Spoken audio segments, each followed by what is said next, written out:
Channel. So this is my Railmodeller Pro. This is my first plan of action for the T-trak layout. When I say T-trak layout, I'm just using T-trak because it's portable and expandable. There's going to be two banquet tables. One is going to be right about here, and the other one is going to be right here. So right now, this is just two 6-foot banquet tables filled with T-trak modules. So it's 14 to start. We are going to be doing 20. I always said we're doing 20. We have enough lumber to do 20, so we're going to do 20.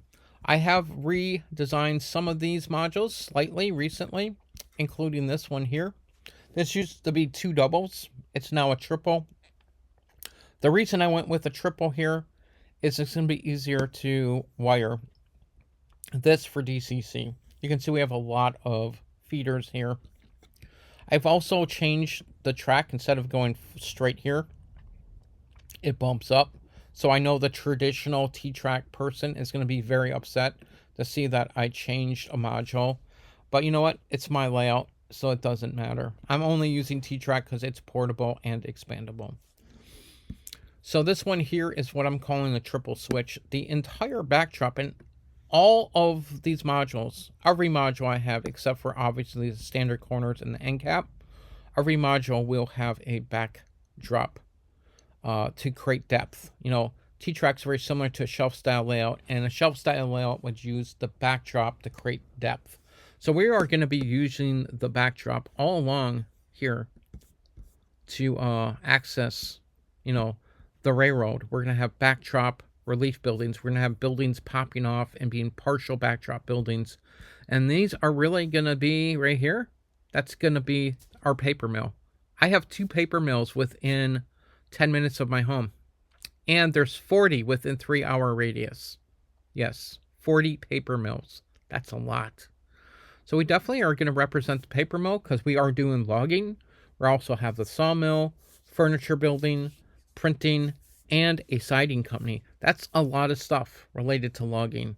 So yes, a big paper mill. Paper mills are like a small town. So we're going to represent a paper mill because, you know, there's obviously many in the region here.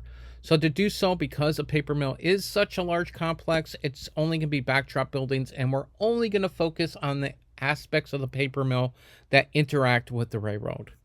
So yeah, we're going to be able to do so. This is going to be how much? So it's going to be almost a 40 foot, a little over 40 feet, or not 40 feet, 40 inches. So that's about almost 4 feet, 3.5 feet basically of paper mill. That's quite a bit. That's quite a bit of space. We're also going to have some agricultural businesses as well on that module. We can also throw in some extra like warehouses here and here.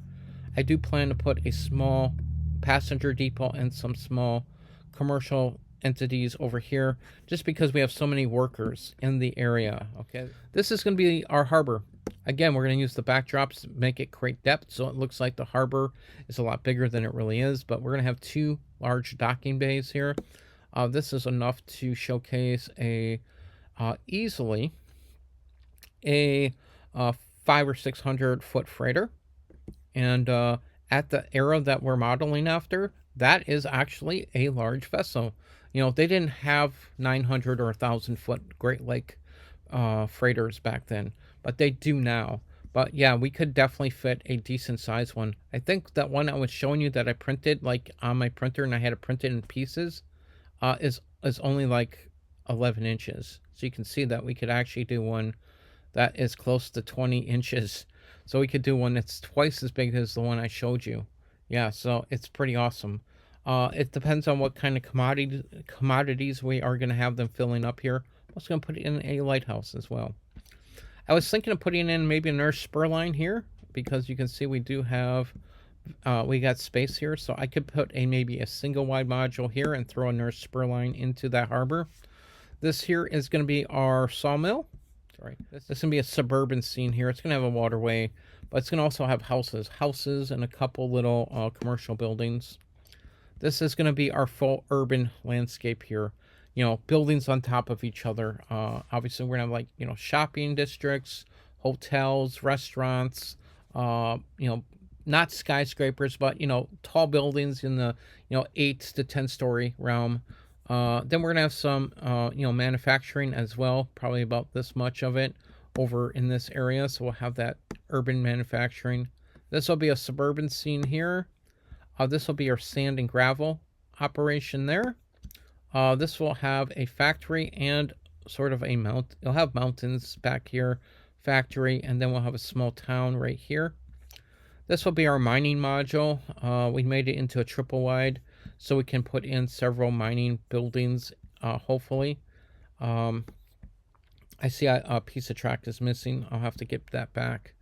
And then we'll have some scenes over here. This is going to be our forestry area, and I wanted to put like a little creek / waterfall nearby, just to give it a little bit more interest than just having trees. This is going to be a farm, and then I said that was agriculture. So that's only the first 14. We do plan to do 20. I do plan to do more farms, more wooded areas, but I also want to do a few more industries. There is a siding company that's in the area that takes logs and turns it into siding for your house and your garage and even sheds and stuff. I want to actually make that complex as well. So that would be a future complex. And then I also would like to make a couple more of the agricultural businesses as well in the area.